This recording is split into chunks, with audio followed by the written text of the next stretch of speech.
If you are new on our channel, please subscribe our channel ANS support us. In the winter of 1944, an SS Panzer grenadier officer named Werner Kortenhaus sat down and wrote a single sentence in his field journal. He had just survived contact with American paratroopers outside Bastion. The sentence read, "We were not fighting, man. We were fighting something that had decided not to die." He was not being poetic. He was being precise. Kortenhaus had served on the Eastern Front. He had fought Soviet troops at Kursk, where the ground itself seemed to bleed. He had held lines against British soldiers who attacked with mechanical, almost bureaucratic stubbornness.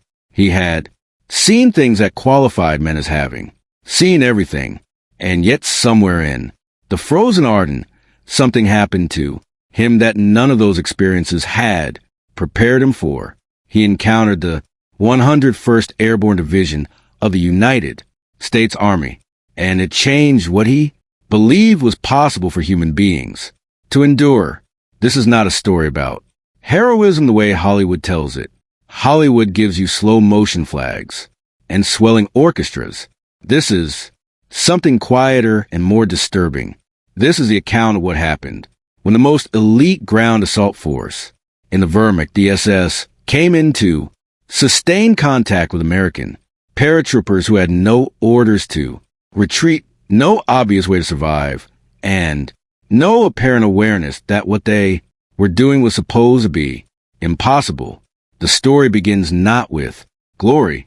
It begins with cold, with hunger, with paratroopers jumping into darkness over Nazi-occupied Europe, carrying everything they needed to survive on their backs, knowing that if the drop went wrong, there would be no one coming to get them. And it ends with German officers, men trained from childhood to believe in absolute Aryan military superiority, writing reports in which they struggled to find language adequate to describe what the Americans had done to them. The 101st Airborne Division was activated in August of 1942 at Camp Claiborne, Louisiana. The Army took young Americans from farms in Iowa, factories in Detroit, fishing towns in Maine, and steel mill towns in Pennsylvania, and it broke them down to nothing. Then it built them back up into something the world had never quite seen before. The training was not training in any conventional sense. It was closer to a systematic program of controlled suffering designed to locate the absolute limit of human endurance and then push men 6 and past it. But the physical demands were secondary to the psychological ones.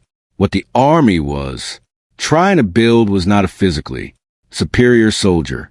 What the Army was trying to build was a soldier who, when everything went wrong, when the drop was scattered, when the objective was lost, when the radio was dead and the nearest friendly unit was 12 miles away and the enemy was everywhere, would look at that situation and decide it was still manageable, would decide there was still a way, would decide to keep moving forward. General William Lee, the father of American airborne forces, described what he was looking for in these terms. "Give me men who understand that the word surrounded simply means the enemy is now in range in all directions." That sounds like a joke. It was not a joke. It was an operational philosophy, and it was precisely this philosophy that the SS encountered in the Ardennes in December of 1944. To understand what happened at Bastion, you need to understand what the Germans thought they were doing when they launched Operation Wachmann on December 16th. The Wehrmacht High Command, at Hitler's insistence, had devised a plan to punch through the thinly held Aden sector, drive northwest to Antwerp, split the Allied armies in two, and force a negotiated peace. The plan depended on speed, on shock, on moving faster than the Allies could react. In the first 48 hours, it almost worked. The German assault hit American lines with devastating force.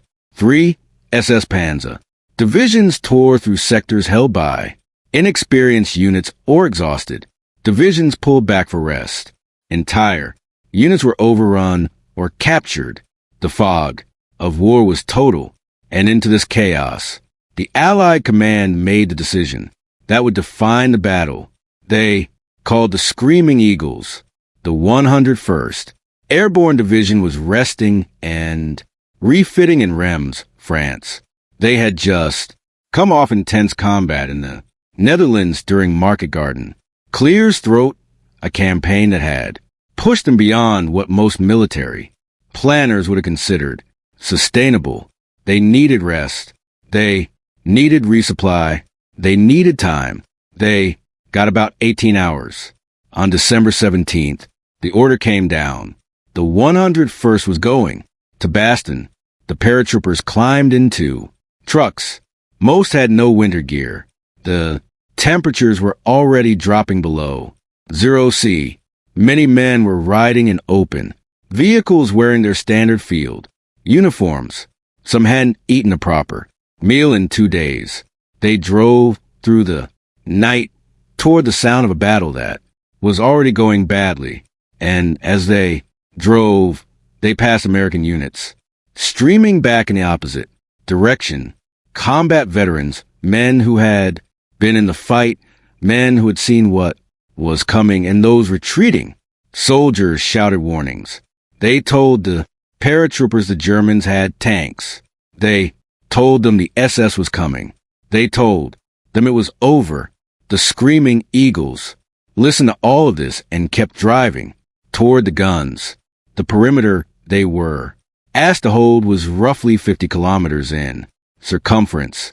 They had approximately 15,000 men, many of them support troops, rather than frontline infantry, limited ammunition, almost no artillery shells, inadequate medical supplies, no winter clothing. The temperature dropped to minus 20 C. The forest floor froze hard as concrete. Wounded men who lay still for more than a few minutes began to die from exposure. The Germans surrounding them had 5 divisions, armored units, artillery, superior numbers in every category that is supposed to determine the outcome of military engagements.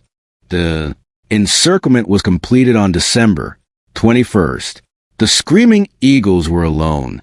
On December 22nd, the German commander, General Lieutenant Heinrich von Luttwitz, sent officers under a white flag to the American lines carrying a formal ultimatum. It demanded the immediate surrender of Baston. It warned that continued resistance would result in the complete annihilation of American forces. The acting American commander, Brigadier General Anthony McAuliffe, read the ultimatum. His staff watched him, waiting to see how he would respond. He said, "Nuts." His staff asked him what he wanted to put in the written reply. He said to use that just that. The formal American reply read to the German commander, "Nuts." The American commander. They asked the American officer who delivered the note what the word meant. He told them it was the equivalent of "go to hell." They carried the message back, and the SS divisions around Baston began to attack. The assaults were not probing operations. They were full-scale attacks with armor and infantry designed to crack the American lines and force either a capitulation or a rout. The Germans used their tanks as battering rams, expecting the paratroopers in their frozen holes to break. They did not break. Major Herbert Bucks, a Wehrmacht operations officer attached to the siege force, wrote in his after-action report, "The American parachutists defended every position as though retreat had been struck from their vocabulary. We took ground only at cost that made the ground worthless." This is an extraordinary sentence from a professional military officer. He is not praising the enemy out of sentiment. He is describing a tactical reality that was destroying his planning assumptions. The Germans had calculated rates of advance based on what infantry typically does when confronted with overwhelming armored force. What infantry typically does is give ground. The men of the 101st were not doing that. SS Anaphora, Class Radaka, who survived an engagement on December 23rd, in which his unit lost 2 tanks and failed to take an American position held by approximately 80 men, wrote to his family from a field hospital, "They are not fighting from a foxhole. They are fighting from inside themselves. There is something wrong with them, something that makes them more dangerous than any soldier I have encountered." He was wounded by a grenade fragment, but the tone of his letter is not the tone of a man describing something he did not have a prior category for. There are individual men whose stories run through the larger narrative of Baston like veins through stone. Sergeant Leighton Black was a 22-year-old from Harlan County, Kentucky. He was a combat medic with the 5,001st Parachute Infantry Regiment. On the night of December 23rd, his aide station came under direct SS assault. The Germans were attempting to overrun a position that included wounded men who could not be moved. Black, armed with a pistol and a carbine that belonged to a wounded soldier, held the entrance to the aid station for an estimated 40 minutes while reinforcements were summoned.